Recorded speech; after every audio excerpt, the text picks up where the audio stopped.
Hello friends, welcome to our channel Vijay Reddy vlogs. Friends, ఇవాళ వీడియోలో మనము వెజిటబుల్స్తో ఎగ్ శాండ్విచ్ ఏ విధంగా ప్రిపేర్ చేసుకోవాలో చూసేద్దాము. చాలా సింపుల్గా ఈజీగా చేసుకోవచ్చండి, చాలా హెల్దీ కూడా. వీడియో నచ్చినట్లయితే డెఫినెట్గా లైక్ చేయండి, షేర్ చేయండి, అలాగే ఛానల్ని సబ్స్క్రైబ్ చేసుకోండి. ఒక బౌల్ తీసుకొని అందులో జీలకర్ర యాడ్ చేసుకుంటున్నానండి. ఇక్కడ 1 టీ స్పూన్ జీలకర్ర యాడ్ చేసుకున్నాను. అలాగే ఇందులో కట్ చేసి పెట్టుకున్న పచ్చిమిర్చి, ఆనియన్స్ కూడా యాడ్ చేసుకున్నాను. క్యారెట్ తురుము, అలాగే క్యాప్సికమ్ సన్నగా తరుపుకొని క్యాప్సికమ్ కూడా యాడ్ చేసుకోవాలండి. మీకు ఇష్టం వచ్చిన వెజిటబుల్స్ యాడ్ చేసుకోవచ్చు. నేనైతే ఇక్కడ ఆనియన్స్, పచ్చిమిర్చి, క్యారెట్, క్యాప్సికమ్ యూస్ చేశాను. టేస్ట్కి సరిపడా సాల్ట్ కూడా యాడ్ చేసుకోవాలి. చూడండి, ఈ విధంగా మొత్తం యాడ్ చేసుకున్న తర్వాత చేతితో మెత్తగా నలపాలండి. నలిపితే ఏంటంటే దాంట్లో కొంచెం వాటర్ రిలీజ్ అవుతుంది, సాల్ట్ అన్నీ బాగా మిక్స్ అవుతాయి అన్నమాట. అందుకోసమే ఈ విధంగా బాగా నలిపినట్టు చేయాలి. తర్వాత ఇందులో ఎగ్స్ యాడ్ చేసుకోవాలి. చూడండి, ఈ విధంగా బాగా నలిపేసిన తర్వాత ఇందులో 4 ఎగ్స్ యాడ్ చేస్తాం. ఎగ్స్ యాడ్ చేసిన తర్వాత దీన్ని బాగా మిక్స్ చేసుకోవాలండి. ఈ మిశ్రమానికి మొత్తం బాగా కలిసేలాగా మిక్స్ చేసుకోవాలి. ఇందులో పెప్పర్ పౌడర్ కూడా యాడ్ చేసుకోవచ్చు. కావాలంటే సన్నగా తరిగిన అల్లం కూడా యాడ్ చేసుకోవచ్చు. దీన్ని బాగా మిక్స్ చేసుకొని మనము ఆమ్లెట్ వేసుకోవాలి.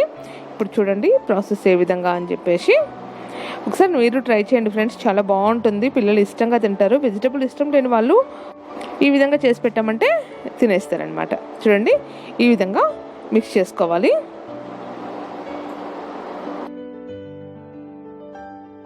ఇప్పుడు స్టవ్ పైన ఒక దోస తవా పెట్టేసుకొని అది వేడైన తర్వాత ఆయిల్ వేసుకోవాలి.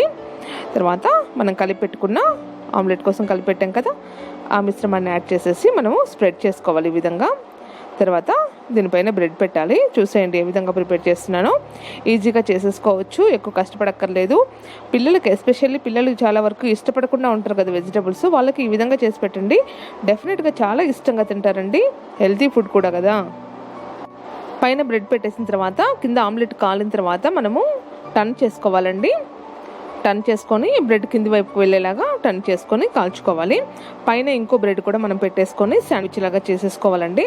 దీన్ని ఆయిల్తో కానీ బటర్తో కానీ కాల్చుకోవచ్చు, నెయ్యి కూడా యూజ్ చేసుకోవచ్చు. నేనైతే ఇక్కడ ఆయిల్ యూజ్ చేశాను. చూడండి, ఈ విధంగా బ్రెడ్ మళ్ళీ పై వైపు పెట్టేసుకొని 2 సైడ్స్ మంచి గోల్డెన్ కలర్ వచ్చేంత వరకు మనము షాలో ఫ్రై చేసుకోవాలండి. మనకు వెజిటబుల్ ఎగ్ శాండ్విచ్ రెడీ అయిపోతుంది.